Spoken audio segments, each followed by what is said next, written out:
Hi, it's Mark Slade, and this is your Millburn and Short Hills real estate recap for 2020.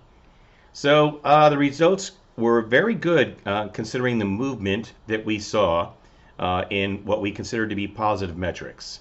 So, I've taken the liberty of separating out Millburn zip code from Short Hills zip code as there are stark differences in terms of the statistics. So, let's look at Millburn first.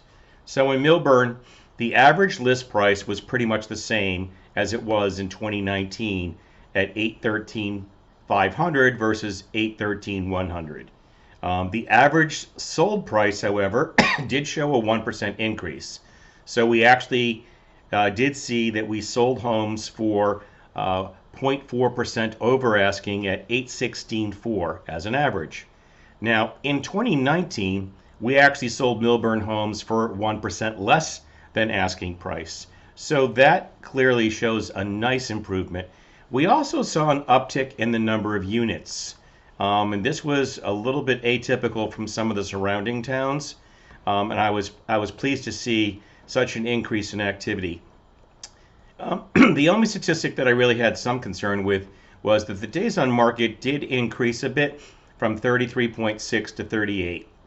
Still, that's a very good number in its actual form. And then a measure I do is I look at to see how many homes sold for asking and above. And so in 2019, only 42.5% of the homes listed in Millburn sold for asking and above. In 2020, we saw a 25% improvement.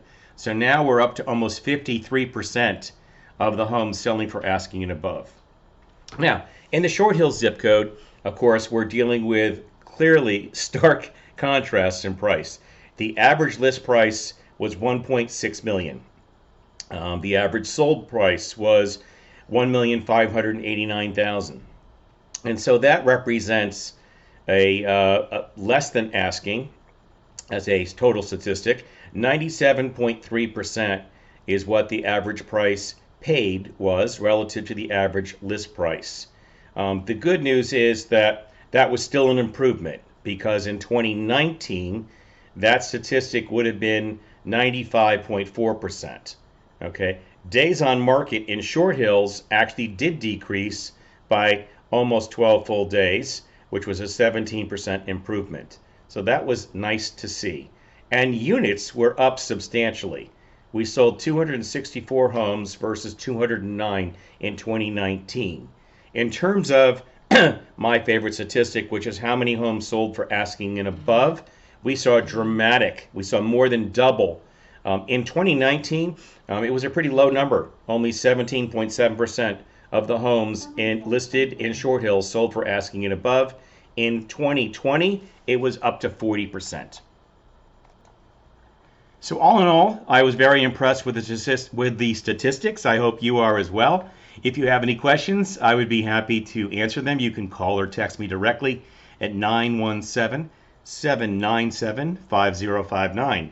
If you're thinking of selling, we'd love to meet with you and give you the advice that normally nets our clients substantial premiums over asking price.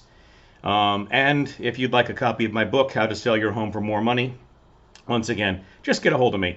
Once again, Mark Slade, Keller Williams, and thank you so much for taking the time to listen.